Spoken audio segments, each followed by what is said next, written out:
복음에 물드는 삶이라는 제목으로 설교를 좀 나누도록 하겠습니다. 오늘부터 우리는 5주 정도 복음을 우리의 일상에서 어떻게 누릴지, 그리고 비그리스도인들에게 복음을 어떻게 전하며 살아갈지에 대해 살펴보는 시간을 좀 갖겠습니다. 아마 꽤 오랜 시간 동안 교회를 다니신 분들은 나름 복음이라는 단어에 대해서 이론적인 지식이 있을 것 같습니다.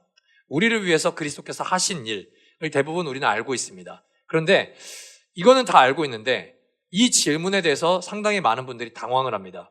당신은 일상 가운데 복음을 어떻게 적용하나요? 당신은 복음을 아는 것을 넘어 일상생활 속에서 복음을 어떻게 적용하십니까? 이 질문에 대해서 생각보다 많은 분들이 시선을 거의 다 회피합니다. 목사님, 제가 좀 부족합니다.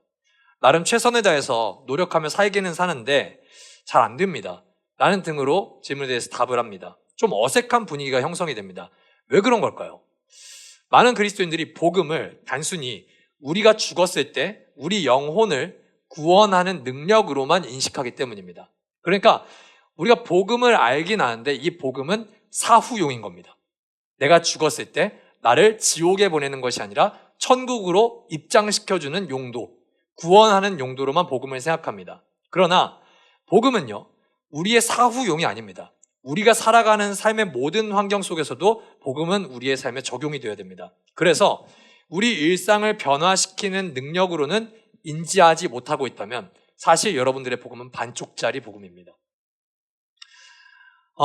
복음은 신학적이나 교리적으로 뿐만 아니라 실제적으로 우리 삶에 모든 영향을 끼치게 되어 있습니다. 그래서 복음은요, 단순히 이 강단에서 설교를 통해 전달하는 메시지가 절대 아닙니다. 복음은 우리의 모든 생각과 우리의 모든 결정 등 모든 살아가는 삶의 방식에 영향을 끼칩니다. 그리고 삶 속에서 이 복음은 우리의 열매를 맺게 합니다. 우리는 5주 동안 우리에게 주신 복음의 아름다움을 바라보면서 어떻게 이 복음을 우리 삶의 모든 영역에 적용할지 고민하는 시간을 한번 가져보도록 하겠습니다.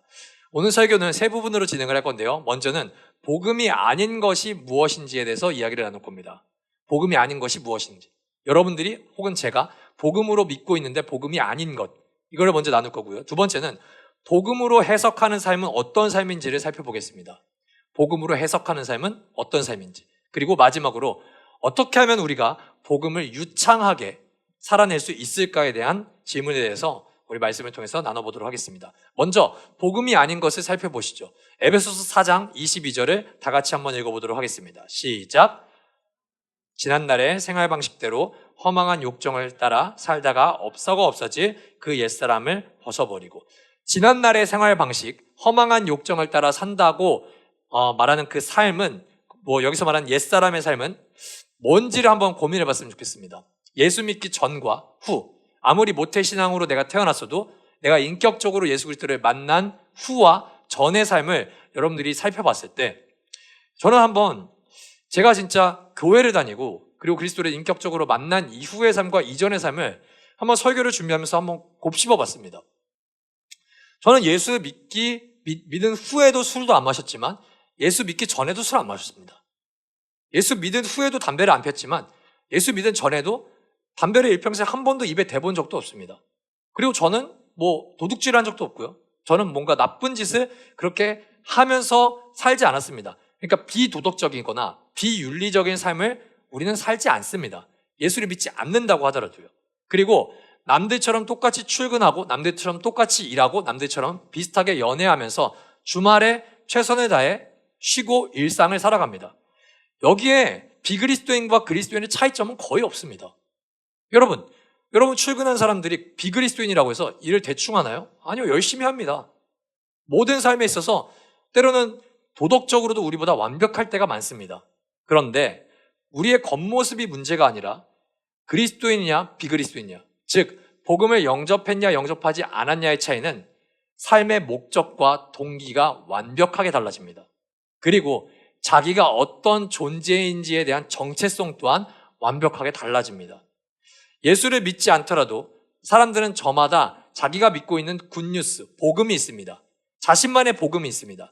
이것만 있으면 내가 행복해지겠다고 믿고 있는 존재, 생각하는 존재들이 모든 사람은 종교가 없더라도 있습니다. 그래서 그것을 소유함으로 나의 존재와 나의 삶을 증명하고 싶은 가치들이 있습니다. 예를 들어 볼까요? 누군가에게는 성공이 복음입니다. 그래서 성공이 복음인 사람들은 내가 목표한 일을 성취해야 내가 가치 있는 사람이라고 인식합니다. 어떤 사람들은 사람의 인정이 복음인 사람이 있습니다. 사람들이 날 좋아해 줘야지 나는 괜찮은 사람이야. 때로는 비교가 복음인 사람들이 있습니다. 저 사람보다는 내가 뭐든지 잘해야지 내가 사람들에게 사랑받을 수 있어. 그리고 더 나아가 인간관계가 복음인 사람들도 있습니다. 누군가는 일상 속에서 이 일주일 가운데 나를 꼭 붙잡아줘야 돼. 나는 외로움을 겪으면 살아갈 수가 없어. 마지막으로 감정이 복음인 사람들이 있습니다. 나는 내가 느낀 감정대로 삶을 믿는 사람들. 여러분, 이 사람들은요, 예수 그리스도가 복음이 아닐 뿐이지 자기가 믿는 복음들이 다 있습니다. 이 외에도 돈이나 외모, SNS의 반응, 혹은 교회의 직분, 때로는 교회의 사역마저도 자신의 가치를 증명하는 도구로 사용하는 사람들도 있습니다. 겉으로는 괜찮아 보입니다. 그러나 나를 증명하는 것이 그리스도가 아닌 게 될 때 그것이 바로 바울이 이야기하는 허망한 욕정, 옛사람입니다. 여러분은 무엇으로 여러분을 증명하고자 하십니까? 여러분은 무엇으로 여러분의 행복을 찾고자 하십니까? 만약에 지금 제가 예로 들은 것이 여러분에게 정말 여러분의 인생의 가장 행복한 소식이라면 여러분은 복음을 잘못 알고 있는 겁니다. 물론 성공이 올 수 있습니다. 기쁜 감정이 올 수 있습니다. 인간관계가 좋을 수 있습니다. 그것이 그러나 궁극적으로 여러분들의 삶을 행복하게 만들어줄 수는 없다는 것을 인정해야 우리는 진짜 복음으로 우리의 마음을 향하게 합니다. 그리스도가 아닌 다른 것이 나에게 복음이 될 때 우리는 그것에 다스림을 받게 됩니다. 그것에 지배당하게 됩니다. 그리고 그것을 갈망합니다. 성공이 복음인 사람은 성공이 무너지는 순간 내가 무가치한 인간이 된 것 같습니다. 그리고 사람들과의 인간관계가 복음인 사람들은 사람들이 나를 어떻게 보면 싫어하거나 무시할 때 나의 존재의 이유를 잃어버리게 됩니다. 더 나아가 비교해서 지면 초라해지고 돈이 줄어들면 불안해지고 감정이 흔들리면 삶 전체가 흔들리는 경험을 갖게 됩니다. 내 안에 있는 가짜 복음이 내 삶의 모든 사건들을 해석해주는 마치 렌즈, 조금 더 정확하게 비유하자면 셀로판지처럼 되는 겁니다. 빨간 셀로판지를 끼고 안경을 보잖아요. 모든 것이 빨개 보입니다. 그렇기 때문에 만약에 내가 가장 궁극적으로 추구하는 것이 내 눈에 씌이면은 내 세상은 반드시 그것으로밖에 해석이 안 됩니다. 자, 넷플릭스에 저는 다큐멘터리를 되게 좋아하는데요. 다큐멘터리에는 항상 어떤 존재가 등장하냐면은 나레이터가 등장합니다. 이 나레이터의 역할이 무엇입니까? 장면에 대해서 해설해 주는 사람입니다. 해설자가 장면을 설명하듯이 우리가 믿는 복음이 무엇이냐에 따라 우리 삶에 대한 해설이 달라진다는 말이에요. 똑같이 실수를 합니다. 근데 예수 그리스도를 나의 복음으로 영접한 사람은 넌 다시 기회가 있다고 말합니다. 그러나 성공이 나의 복음인 사람들은 넌 이제 실패자야. 이렇게 삶을 해석합니다. 똑같이 혼자 있는 순간에도 복음을 예수 그리스도로 영접한 사람은 예수님이 나와 함께 하신다는 것을 삶으로 해석합니다. 그러나 복음이 인간관계인 사람은 나는 아무도 없는 외로운 사람이야 라고 삶을 해석합니다. 사람과의 갈등의 순간이 찾아올 때 복음을 예수 그리스도로 영접한 사람은 인내하고 참고 용납해야 돼 라는 솔루션이 있는 반면에 철저히 자기가 주인인 사람은 너가 억울한 거야, 복수해야 돼 라는 방법으로 자신의 삶을 해석합니다. 우리에게 똑같은 상황이 있지만 해석이 왜 다른지 우리는 정확하게 분별할 수 있어야 됩니다. 왜냐? 해설자가 다르기 때문입니다. 내 인생을 해설하는 굿뉴스, 복음이 어떤 것인지에 대한 해설이 다르기 때문입니다. 그래서 사도 바울이 오늘 에베소서에서 여러분과 저에게 옛사람을 벗어버려라 라고 말하는 뜻은 단순히 여러분의 잘못된 행동을 개선해라 이 뜻이 아닙니다. 여러분, 제가 아까 말씀드렸죠. 저와 여러분이 그리스도를 영접하기 전에 그렇게 큰 범죄를 저지르지 않는다니까요. 윤리적으로 도덕적으로 큰 범죄를 저지르지 않는다고요. 그런데 우리의 삶이 늘 중심이 우리입니다. 그러니까 내 멋대로 내 인생을 해석합니다. 나의 정체성, 나의 가치, 이것을 세상이 주입하는 방식, 그리고 세상에 주입하는 방식으로 해석하는 것으로 결론을 내립니다. 지금 사도 바울은, 그리고 성경은 이 삶을 완전히 다르게 해석하라는 거예요. 그러려면 새로운 정체성이 필요합니다. 새로운 해설자가 필요합니다. 새로운 우리에게 굿뉴스가 필요합니다. 자, 나만의 거짓 복음이 아닌 복음이신 예수 그리스도를 통해 우리의 삶을 해석한다면 우리의 삶이 어떻게 달리 보일까요? 자, 복음은요, 단순한 정보가 아니라 삶을 해석하는 새로운 언어입니다. 자, 이번 주에 복음의 언어라는 책을 읽는데 아주 인상 깊은 문장을 하나 봤습니다. 한번 띄워주실까요? 다 같이 한번 읽어보겠습니다. 시작.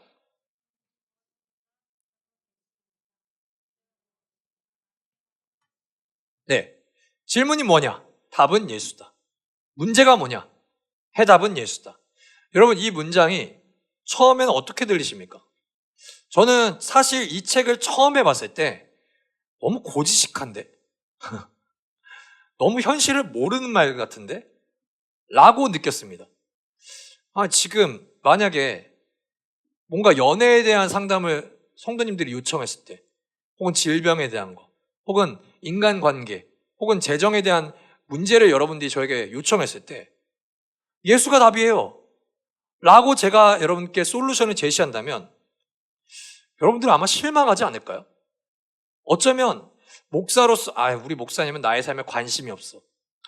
김영원 목사 성경만 읽지 인문학을 좀 봐야지 이런 대화가 통하지. 아마 목사로서 자격이 없을 수도 있습니다. 그래서 솔직히 저는 경제적인 문제가 있으면, 재정적인 문제가 있으면 재정을 관리할 수 있는 좋은 방법을 소개시켜 줍니다. 마치 내년 1월에 우리가 금융 세미나를 교회에서 여는 것처럼요. 관계적인 문제가 있으면 이 관계적인 문제를 해결할 수 있는 소통에 관한 어떤 심리학적인 책을 소개시킵니다. 때로는 성경을 읽거나 기도하기를 권면하기도 합니다. 그러나 여러분들이 이 모든 조언과 실천들을 저에게 들었을 때 제가 만약에 여러분께 예수 그리스도를 제시하지 않는다면 이것은 답이 될 수가 없습니다. 목사님, 다른 건 몰라도 기도와 성경 읽기조차도 답이 될 수가 없나요? 네. 생각해보니까 그렇습니다. 어쩌면 우리는 기도와 성경 읽기조차 예수 그리스도를 바라보는 것이 아니라 내 자의적으로 해석할 때도 있고요. 내 욕망만 하나님께 쏟아놓는 기도를 드릴 때도 있습니다. 그렇다면 우리는 은혜를 쫓는 것이 아니라 종교적인 행위를 통해서 오히려 예수 그리스도와 멀어지는 길이 우리에게 펼쳐질 수도 있다는 거예요. 자, 예를 들어 드리겠습니다. 요한복음 5장 39절에서 40절을 한번 볼까요? 여기에는 그 시대에, 신약성경 시대에 종교 지도자들이라고 일컫는 사람들이 등장합니다. 율법학자, 서기관, 혹은 바리새인들. 근데 예수님이 그들에 대해서 뭐라고 이야기하시냐? 너희가 성경을 연구하는 것은 영원한 생명이 그 안에 있다고 생각하기 때문이다. 성경은 나에 대하여 증언하고 있다. 그런데 너희는 생명을 얻으러 나에게 오려고 하지 않는다. 종교 지도자들은 그 누구보다도 성경에 열심인 사람들이었습니다. 그리고 그들은 외식하는 기도일지언정 하루에 3번 이상은 시간을 구별해서 하나님께 기도하는 사람이었죠. 그런데 그들에게 뭐가 없었습니까? 예수가 없었습니다. 우리도 마찬가지입니다. 재정에 대해서 전문가가 될 수 있습니다. 부동산에 대해서 전문가가 될 수 있습니다. 주식에 대해서 전문가가 될 수 있습니다. 연애에 대해서 전문가가 될 수 있습니다. 그러나 그 속에 예수라는 답이 없이 우리는 전문가로서 인생을 살아갈 수 있다는 겁니다. 복음 없는 성경 읽기는 율법학자를 만듭니다. 복음이 없는 기도는 우리의 자기의 의를 키웁니다. 그리고 복음이 없는 섬김은 영적인 피로도만 증대할 수 있다는 말입니다. 그래서요, 복음이신 그리스도가 우리의 답이 되고 삶을 해설하는 나레이터가 되지 않는 한 우리는 교회에 나와서도 끊임없이 우리의 삶을 잘못 해석하게 된다는 거예요. 5주 동안 우리가 깊게 살펴보겠지만 그리스도를 통해서 여러분께 드러난 하나님은 어떤 분이십니까? 이 질문으로부터 우리는 복음을 출발해야 됩니다. 우리는 다양하게 그분을 이야기할 수 있습니다. 거룩하신 분, 세상을 창조하신 분, 그리고 공의로우신 분. 그러나 우리가 그분을 이야기할 때 절대로 빼놓을 수 없는 그분의 정체성이 하나가 담겨 있습니다. 그것은 뭐냐? 하나님은 사랑이시라는 겁니다. 하나님은 나보다 나를 더 사랑하시고 하나님은 나보다 나를 끝까지 사랑하시는 존재입니다. 이것으로부터 복음은 출발해야 됩니다. 그리고 그 하나님은 우리를 위해 무엇을 하셨습니까? 하나님은 우리를 위해 무엇을 하셨나요?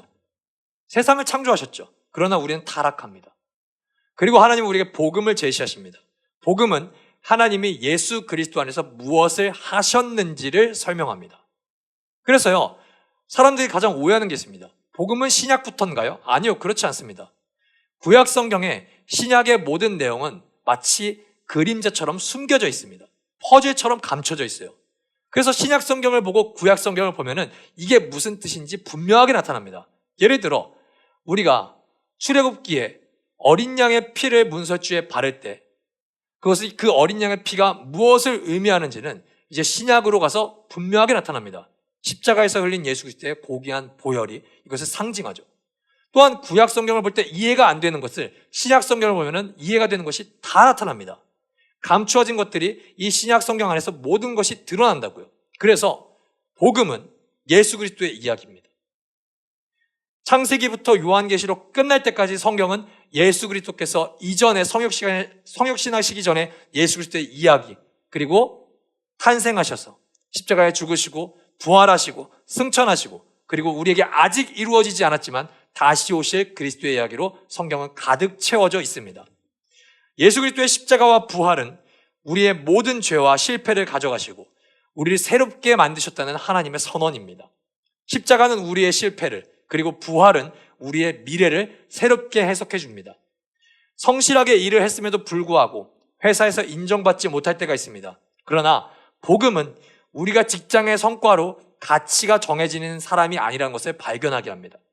연애가 무너졌을 때 복음은 나는 사랑받아야 가치 있는 존재가 아니라 이미 사랑받은 존재임을 깨닫게 합니다. 미래가 불안할 때 복음은 내 희망이 돈에 달려있지 않고 성취에 달려있는 것이 아니라 하나님의 선하심과 그 인자하심에, 신실하심에 달려있다는 것을 깨닫게 합니다. 그리스도 안에서 우리의 삶의 현장은 기적을 만들어내는 주인공이 절대 아닙니다. 그래서 저는 여러분에게 기적의 주인공이 되라고 하는 그 슬로건을 굉장히 싫어합니다. 여러분, 우리는 우리의 인생이 이제 변하기 때문에 기적의 주인공이 아닙니다. 하나님이 성경을 통해서 우리에게 가장 주신 놀라운 기적은 무엇입니까? 죄인인 우리가, 하나님께 가까이 갈 수 없는 그렇게 더러운 우리가 가장 존귀하신 예수 그리스도의 희생으로 말미암아 하나님의 자녀가 된 것, 그것이 저는 성경을 통해서 우리가 발견할 수 있는 가장 위대하고 놀라운 기적이라고 생각합니다. 그렇기 때문에 사랑하는 성도 여러분, 여러분들은 이미 기적의 주인공입니다. 여러분들이 이 모든 인생 가운데 앞으로 하는 일마다 죽을 때까지 실패한다고 할지라도 여러분들 그것보다 훨씬 더 영광스러운 가치를 이미 손에 쥔 사람입니다. 그렇기 때문에 여러분, 복음을 통해서 성공의 사다리를 얻고자 교회에 오지 마십시오. 그렇게 여러분들이 하나님께 성공을 구하면 구할수록, 물론 복을 구하지 말라는 뜻은 아닙니다. 그런데 하나님을 나의 입신양명을 위한 도구로 생각하면 생각할수록 여러분들의 삶은 왜곡될 겁니다. 삶을 바르게 해석하지를 못합니다. 그리스도 안에서 이미 충분하고 나는 완전한 삶을 사는 존재라는 것을 인식할 때 우리는 복음으로 삶을 해석할 수 있다는 겁니다. 그리고 복음으로 해석하는 삶은 단순히 과거와 현재의 시점에 머물지 않습니다. 우리는 삶의 미래에 대한 부분에서도 복음적인 결정으로 우리의 삶의 방향을 얼마든지 설정할 수 있습니다. 자, 에베소서 4장 24절 다 같이 한번 읽어보도록 하겠습니다. 시작. 하나님의 형상을 따라 참 의로움과 참 거룩함으로 지으심을 받은 새 사람을 입으십시오. 자, 이제 그리스도 예수 안에서 우리는 이전에 우리가 기뻐하던 선택을 하는 인생이 아닙니다. 왜냐? 기쁨의 주체가 바뀌었기 때문입니다. 나에게 복의 주체가 바뀌었기 때문입니다. 이전에는 돈이 내 복음이었습니다. 이전에는 연애가 내 복음이었습니다. 이전에는 성공이 내 복음이었습니다. 그렇기 때문에 당연히 성공을 따라 살고, 성공을 따라 준비하고, 연애를 따라 살고, 연애를 따라 준비했습니다. 그런데 이제 여러분들의 주체가 무엇입니까? 예수 그리스도입니다. 그렇다면 이제 나의 삶은 예수 그리스도를 따라 재편성하게 됩니다. 그리스도가 답이 되는 선택을 한다는 것은 내 모든 삶의 영역에 그리스도를 찬양하는 삶으로 그리스도께 영광 돌리는 삶으로 나의 삶을 바꾼다는 의미입니다. 자, 예를 들어 볼게요. 내 시간과 돈을 어떻게 사용하는 게 좋을까요? 성공이 복음인 사람들은 이전에는 성공을 위해 나의 시간과 돈을 다 세팅했습니다. 아, 이렇게 재테크를 해야지. 이렇게 일과를 최대한 9 to 6 혹은 투잡을 뛰어서라도 나는 성공해야지. 이제는 그게 바뀌어야 됩니다. 아까 이 성경 구절에 이야기했죠. 의로움과 참 거룩함으로 지으심을 받은 세 사람. 이제는 내 시간을 거룩하게 구별하는 겁니다. 여러분, 거룩이라는 단어는 뭔가 내 시간을 착하게 쓰는 것이 아닙니다. 내 시간을 하나님이 주인 되신 시간으로 구별하는 겁니다. 그리고 돈을 어떻게 씁니까? 내 돈을 하나님의 돈으로 구별하는 겁니다. 이것이 우리가 복음적인 선택을 하는 겁니다. 인간관계로 적용해 볼까요? 어떤 사람과는 관계가 참 쉽지 않은 사람이 있습니다. 제가 늘 말하죠. 세상은 넓고 또라이는 많다. 이것은 불변의 진리입니다. 그런데 우리는 그 사람을 어떻게 대하면 좋을까요? 예수 그리스도가 복음이기 전에 나는 그 사람과 대항합니다. 그 사람을 무시합니다. 그 사람을 정죄합니다. 짜증을 냅니다. 제일 쉬운 것은 그 사람과의 관계를 단절합니다. 그러나 이제 내가 주인 돼서 인간관계에 답을 내리는 것이 아니라 그리스도께서 주인 되신 관계를 한번 살펴보자는 거예요. 예수 그리스도라면 이 사람을 어떻게 했을까? 이게 우리에게 답이 돼야 됩니다. 그리스도라면 이 사람을 어떻게 대하실까? 이 질문에 답을 할 수 있을 때 우리는 인간관계 속에서 복음을 발견하고 구현해낼 수가 있습니다. 즉, 예수 그리스도의 이야기를 우리의 삶을 보고 우리의 삶에 예수 그리스도의 이야기를 새롭게 쓰는 삶이 그것이 그리스도가 우리에게 답이 되는 삶이고 복음으로 우리를 새롭게 해석하는 삶입니다. 여러분의 인생을 지난 여정에는 지금까지 여러분들의 마음대로 해석할 수 있습니다. 그러나 이제는 그것을 멈추시고 그리스도께서 죽으심 그리고 부활하심으로 말미암아 그 이야기를 가지고 내 인생을 다시 해석하십시오. 그리고 이제 이 해석이 끝났다면 여러분들의 삶의 이야기에는 그리스도의 이야기를 쓰십시오. 그것이 바로 복음적인 삶입니다. 그렇다면 마지막, 어떻게 복음을 유창하게 살아갈 수 있을까요? 가장 제가 많이 듣는 상담이 뭐냐면요. 목사님, 알겠어요. 알긴 알겠어요. 그런데 복음으로 사는 게 너무 힘들어요. 라는 고민입니다. 예수 그리스도께서 무엇을 원하는지 알겠어요. 근데 이걸 똑같이 하기는 너무 힘들어요. 맞습니다. 저 역시 동의합니다. 그리고 저 역시 여러분들이 그렇게 갖고 있는 고민과 똑같은 고민을 매주 합니다. 복음으로 내 삶을 해석하고 복음으로 삶을 선택하고 반응하는 것이 쉽지 않습니다. 그래서 저는 오늘 설교를 마무리하기 전에 복음을 유창하게 살아내는 일에 2가지 적용점을 여러분께 제시하고 싶습니다. 첫 번째, 여러분 자신에게 복음을 계속 선포하십시오. 이게 첫 번째입니다. 여러분 영어 혹시 아십니까? 우리 중에는 영어를 굉장히 잘하는 분이 앞에 벌써 2명이나 있는데요. 영어는 언제 유창해질까요? 여러분들이 가장 유창하게 쓰는 영어를 제가 맞춰볼까요? Hello, how are you? I'm fine, thank you. And you? 여러분 이거 미국에 가도 쫄지 않고 하실 수 있습니다. 유창하게 하실 수 있습니다. 저는 실제로 이제 내일부터 필리핀에 가는데 저는 보자마자 얘기할 겁니다. Hello, how are you? I'm fine, thank you. And you? 왜 무시하시죠? 틀렸나요? 제가 뜻을 모를 거라고 생각하는 건 아니시죠? 여러분도 이거 유창하게 쓰시잖아요. 이거 왜 유창하게 쓰세요? 가장 많이 말했기 때문입니다. 가장 많이 알려주는 단어가 애플이랑 이겁니다. 만약 우리가 이 문장이 아니라 one cafe latte please 이 문장을 먼저 배웠다면 우리는 스타벅스에 가서 안 줄 겁니다. 그런데 제가 장담합니다. 저는 내일도 혹은 4박 5일 동안 선교해서 카페를 가면은 가장 먼저 원 카페 라테라고 말 안 하죠. 뭐라고 말하죠? Hello, how are you? I'm fine, thank you, and you. 아마 점원은 저를 이상하게 바라볼 겁니다. 왜 주문을 안 하고 나의 안부를 물어보지? 왜냐? 이게 저한테 유창하기 때문입니다. 복음으로 우리 삶을 유창하게 해석하고 복음으로 우리의 삶을 선택하기 위해서는 복음을 많이 말해야 됩니다. 여러분들이 어느 정도 복음에 대한 지식이 있는 거 알고 있습니다. 근데 말하지 않기 때문에 어색해지는 겁니다. 우리의 입술에서 하나님이, 예수님이 의도적으로 많이 등장해야 된다고요. 의식적으로요. 자, 제가 한화 이글스 유튜브를 구독하는 사람이다 보니까 지금 이제 마무리 캠프 시즌입니다.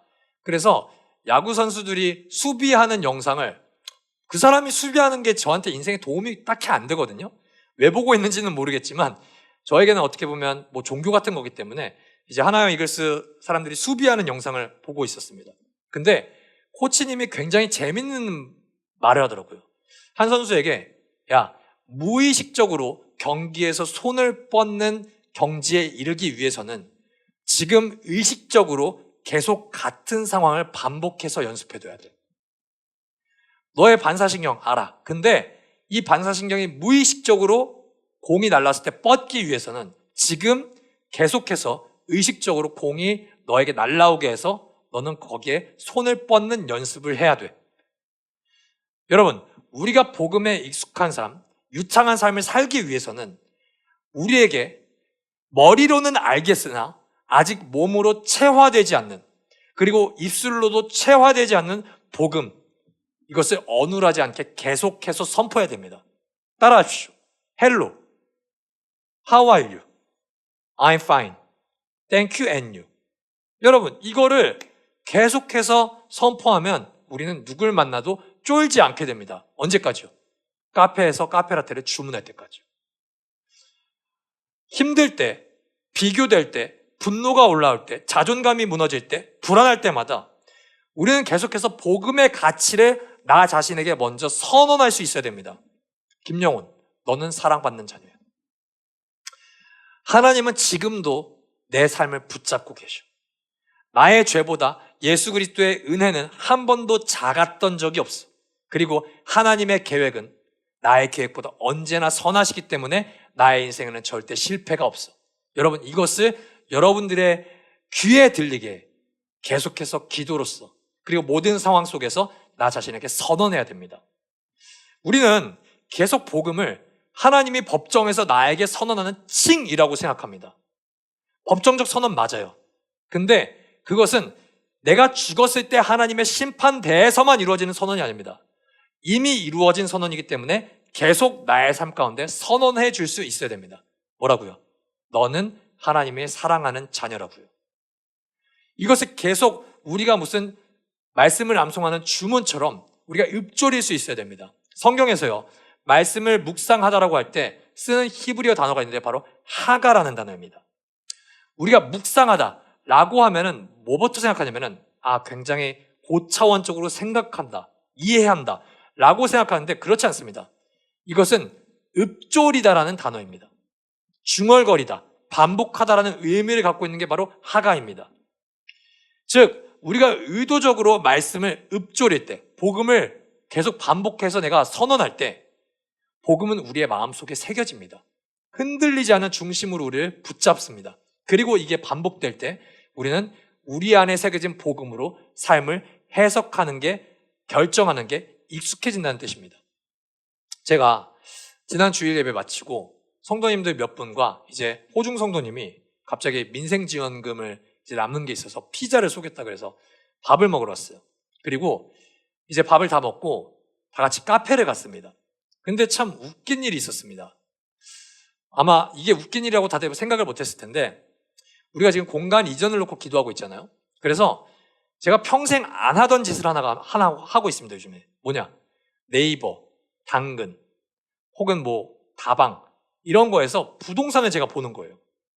제가 평생 뭐 보증금 얼마에 월세 얼마 이런 거를 안 봤는데 계속 이걸 보게 되니까 카페를 가서 무슨 말을 했냐면은 와, 커피 맛있다, 분위기가 좋다 이런 말을 하는 게 아니라 와, 이거 한 달에 월세랑 관리비 착살 나겠는데 최소 500 이상은 벌어야겠는데 라고 했어요. 그러니까 경현성님이 저에게 뭐라 그런지 아세요? 목사님, 이제 이런 게 보이시죠? 앞으로 그런 것만 보이게 되실 거예요 라고 얘기하시더라고요. 여러분, 저는 진짜 이 말에 동의합니다. 제가 네이버 부동산에 언제부터 뭔지 아십니까? 한 달도 안 됐습니다. 딱 2, 3주 동안 부동산을 반복하고 보증금? 미쳤구만. 이 망한 웨스턴돔을 우리가 이 보증금을 내고 들어갈 수는 없지. 계속 보증금 2천, 3천, 월세 150, 200 이런 걸 보다 보니까 여러분 이제 카페를 들어가도요. 뭐가 보이냐면은 월세가 이 정도 되겠는데 이것밖에 안 보이는 거예요. 그렇다면 여러분 복음은 어떨까요? 딱 2주에서 3주만 여러분들이 아침, 점심, 저녁마다 여러분들의 상황을 복음으로 중얼거려 보십시오. 지금 나에겐 이런 상황이 있지만 하나님은 선하시기에 내가 생각한 가장 최선보다 훨씬 더 아름다운 인생으로 나를 인도할 거야. 지금 내 계좌에는 계속해서 숫자가 줄어들고 있지만 나는 돈이 복음이 아니라 하나님이 나의 복음이기 때문에 이것이 줄어들어도 나의 인생에는 어떠한 절망도 있지 않을 거야. 하나님이 나의 안전, 피난처가 되시니까. 여러분 이것을 계속 중얼거리다 보면 우리의 삶은 복음 중심으로 해석해지는 게 가능해집니다. 그리고 여러분은 이 복음으로 유창해져서 삶 속에서 복음적인 결정을 하시는 게 가능해질 겁니다. 할렐루야. 두 번째, 공동체 속에서 복음을 선포하십시오. 혼자서 복음으로 사는 것은 거의 불가능합니다, 여러분. 혼자 성경을 열심히 읽고 혼자 기도하고 혼자 집안에서 온라인 예배를 드린다고 할지라도 현실의 무게에 눌려 복음이 잘 안 들릴 때도 있습니다. 아마 이 설교를 유튜브로 누군가 본다면 저를 굉장히 비난하실 수도 있는데 저는 온라인 교회를 인정하기가 굉장히 어렵습니다.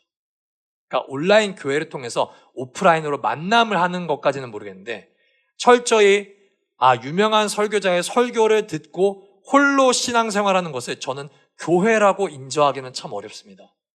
오해하지 마십시오. 그분에게 구원이 없다는 게 아닙니다. 그런데 그분에게 교회는 없습니다. 교회는 하나님께 부름받은 자들이 모이는 공동체입니다. 여러분, 구약성경부터 신약성경까지 하나님은 한 사람을 독대하는 관계로 끝내지 않습니다. 누군가를 부르실 때 이 누군가를 통해서 반드시 뭘 창조하시는지 아십니까? 공동체를 창조하십니다. 구약에서도 마찬가지고요. 신약에서도 마찬가지입니다. 신약에서 그리스도의 복음을 받은 존재들은 결국에 그들이 사는 도시 속에서 무엇을 형성하죠? 공동체요. 그게 두 글자로 뭡니까? 교회입니다. 물론 교회에 상처를 받아서 교회를 꺼려 하실 수는 있습니다. 그러나 여러분, 목욕물이 더러워졌다 그래서 이 더러운 물을 빼내야지 목욕물 속에 있는 아기까지 버리는 것은 굉장히 어리석은 행동입니다. 사랑하는 여러분, 교회는 그리스도의 몸입니다. 그리고 그리스도를 주로 고백하는 사람들이 서로 연결되는 공동체입니다. 이 연결이 끊어진다면 여러분들은 지금 위기 속에 있는 겁니다. 그래서 저는 대형교회, 특별히 사람들이 너무 많은 교회 속에서 저는 그냥 예배 잘 드리고 헌금 잘 드릴 테니까 저를 공동체까지 초대하진 말아주세요. 이 사람은 절대로 교회를 누리지 못합니다. 우리에게는 공동체가 필요합니다. 때로는 공동체 속에서 상처를 주는 사람들도 있습니다. 그러나 아까 말 다시 한번 기억하십시오. 우리가 아기를 씻을 때 더러워진 목욕물을 버려야지 아기까지 버리는 사람은 바보입니다. 교회도 마찬가지입니다. 나에게 상처 주는 사람이 있다고 해서 그리스도의 몸인 교회를 버리는 사람은 어리석은 사람입니다. 에베소서 4장 25절 다 같이 한번 읽어볼까요? 시작. 거짓을 버리고 각각 자기 이웃과 더불어 참된 말을 하십시오. 우리는 서로 한 몸의 지체입니다. 자기 이웃과 더불어 참된 말을 하십시오. 복음은 나에게만 선포하는 선언이 아니라 서로에게 선포하는 선언입니다. 참된 말은 그저 정직을 말해주는 것이 아닙니다. 나에게 복음을 선포해주는 사람들이 필요합니다. 서로가 서로에게 그리스도를 바라보게 하는 말을 해주셔야 됩니다. 목사로서 제가 가장 안타깝게 생각하는 성도는 혼자 교회 다니는 신자입니다. 예배는 오지만 누구와도 교제하지 않고 아무에게도 마음을 나누지 않는 사람, 그는 분명 구원받은 신자입니다. 그러나 영적으로 혼자 사투하는 사람입니다. 하나님은 늘 공동체를 통해 교제하십니다. 개인으로 자신을 보이셔도 결국 공동체로 확장됩니다. 하나님의 사람들은 언제나 공동체로서 존재합니다. 왜냐? 내가 넘어질 때 옆 사람이 나를 지탱해 줘야 되기 때문입니다. 혼자가 되면 반드시 넘어집니다. 우리는 서로가 필요합니다. 나에게 복음을 들려주는 사람, 옆 사람은 필요해요. 그래서 내가 내 존재를 둘 때 불안하고 한심하고 답답하게 느껴질 때 나를 대신해서 나에게 하나님은 너를 사랑하셔. 하나님은 너를 향한 계획이 있어. 하나님은 너를 끝까지 책임지셔. 라고 끊임없이 나의 정체성을 환기시켜주는 사람들이 필요합니다. 여러분 기억하십시오. 복음은 나 혼자 반복할 때는 견고해집니다. 그러니까 계속 여러분이 자신에게 복음을 선포하셔야 됩니다. 그러면 여러분은 흔들리지 않습니다. 그리고 복음은 함께 반복할 때 풍성해집니다. 나는 이번 주 동안에 한 주 가운데 이런 일이 있었어. 근데 복음으로 살았어. 이게 단순히 나의 이야기가 아니라 우리의 이야기가 될 때 우리는 결국 복음으로 살아내는 공동체가 되게 됩니다. 여러분 저는 지금까지 복음을 말하고 공동체에서 복음을 나누고 삶을 복음으로 해석하는 방법에 대해서 설교를 했습니다. 이 모든 것들이 가장 중요합니다. 정말 중요한데 가장 중요한 것이 있습니다. 그게 뭘까요? 그게 뭘까요? 복음을 내 자신에게 선포하는 것, 그리고 공동체 속에서 이야기하는 것, 그리고 복음으로 내 삶을 해석하는 것. 이것보다 중요한 것이 딱 하나가 있습니다. 저는요, 사실 목사로서 지금도 설교를 하지만 제 자신이 복음의 유창한 존재인지 잘 모르겠습니다. 복음을 알면 알수록 저는 복음을 모른다는 생각이 듭니다. 그리고 그리스도를 의식하지 않은 선택이 여전히 제 삶에 너무나도 많다고 느껴집니다. 그때 제가 깨닫는 것이 하나가 있습니다. 그건 뭐냐면은 우리가 그리스도를 붙잡는 것이 아니라 그리스도께서 우리를 붙잡고 계신다는 사실입니다. 어쩌면 우리는 예수를 붙잡아야 돼. 그래야 복음을 내 삶에서 누릴 수 있어. 라고 생각할 수 있습니다. 저는 솔직히 말해서 지금까지 신앙생활을 했던 연수로 따지면 그렇게 신앙생활을 했던 게 훨씬 더 많습니다. 그러나 기억하십시오. 내가 예수를 붙잡지 않을 때도 그리스도께서 나를 붙잡고 계십니다. 내가 믿음이 흔들릴 때 혹은 내가 믿음으로 살려고 이번 한 주의 예배 가운데 결단함에도 불구하고 또 반복되는 그 죄에 넘어질 때 심지어 때로는 복음으로 내 삶을 해석하고 누군가에게 복음을 선포해 주기는커녕 한 주에 한 번도 내 입술에서 그리스도의 말씀을 읊조리지 않고 한 주에 한 번도 하나님께 기도하지 않을 때 그리스도를 잊고 살아가는 그 순간마저도 예수 그리스도는 우리를 결코 놓지 않으십니다. 마태복음 28장 19절에서 20절 한번 읽고 우리 설교를 마치도록 하겠습니다. 함께 읽겠습니다. 시작. 그러므로 너희는 가서 모든 민족을 제자로 삼아서 아버지와 아들과 성령의 이름으로 세례를 주고 내가 너희에게 명령한 모든 것을 그들에게 가르쳐 지키게 하여라. 보아라, 내가 세상 끝날까지 항상 너희와 함께 있을 것이다. 아멘. 저는 교회를 개척할 때 가장 중요한 게 마태복음 28장 19절인 줄 알았습니다. 예를 들면 이런 거죠. 나는 이제 유튜브를 통해서 혹은 나의 관계 속에 있는 사람들 그리고 이 교회에 찾아오는 모든 이들에게 제대로 가르쳐야지. 세례를 베풀어야지. 모든 것을 하나님의 말씀을 지키는 제자로서 이들을 변화시켜야지. 저는 늘 그거에 목말랐던 사람인 것 같습니다. 그런데 어느 순간 과연 내가 무슨 자격으로 복음을 말할 수 있지? 내가 신학적으로 완벽해서인가? 내가 성경을 많이 읽어서인가? 아니면 내가 이들보다 기도를 많이 해서인가? 여러분, 저는 그게 아니라는 사실에 도달하게 되었습니다.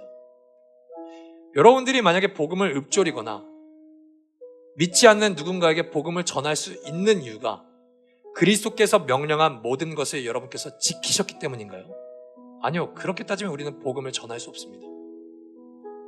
복음에 유창해지셨기 때문입니까? 아니요. 우리는 복음을 전할 때 기껏해야 사형리 수준입니다. 사실 우리는 늘 주님의 말씀을 지키지도 않고 아직도 복음이 늘 어색한 존재입니다. 그러나 복음이신 그리스도께서 지금도 살아계셔서 우리를 붙드시고 우리 안에 거하시고 나의 결단으로 나의 인생을 변화시키지 못함에도 불구하고 우리 속에서 새로운 삶을 끊임없이 창조해내고 계십니다. 복음에 물드는 삶은 여러분들의 열심으로 이루어지지 않습니다. 복음에 물드는 삶은 복음이신 예수 그리스도의 열심으로 시작되고 진행되며 완성됩니다. 그러니 여러분, 그리스도를 의지하십시오. 세상을 창조하시고 통치하시고 회복시키는 그리스도의 은혜와 사랑이 창세기부터 요한계시록 마지막까지 태초부터, 아니 영원 전부터 영원 후까지 반복되고 또 반복됩니다. 창세기부터 요한계시록까지 하나님의 사랑은 선포되고 또 선포되고 또 선포됩니다. 언제까지요? 하나님이 우리를 향한 사랑에 유창해지실 때까지요. 나에게 그리고 서로에게 우리가 복음을 선포해봤자 우린 참 어설픕니다. 아무리 나에게 복음을 선포하고 상대방에게 복음을 선포한다고 할지라도 우리 속에는 무슨 감정이 샘솟습니까? 정죄가 샘솟습니다. 김영훈 또 넘어졌지. 그럴 줄 알았어. 너도 별 볼 일 없는 인간이구나. 그런데 하나님께서,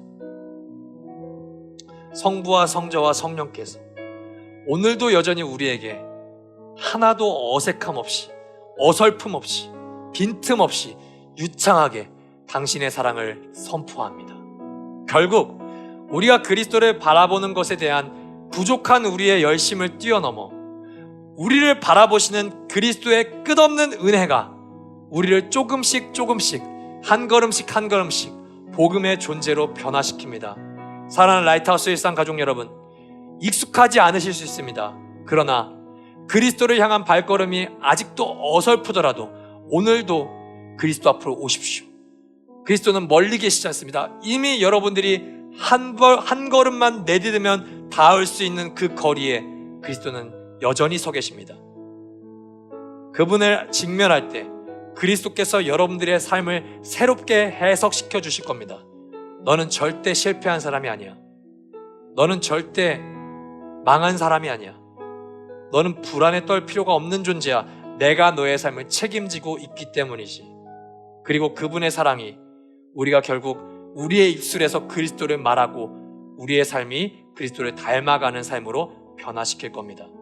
사랑하는 여러분, 그 변함없는 하나님의 사랑이, 그 변함없는 예수 그리스도의 외침이 우리의 삶을 물들여 갈 것을 신뢰하십시오. 그 사랑을 더욱더 갈망하며 삶 속에서 계속 우리에게 선언되는 그 복음이 우리의 귀 속에, 우리 영혼 깊숙이까지 들리는 한 주가 되기를 예수 그리스도 이름으로 축복합니다. 우리 다 함께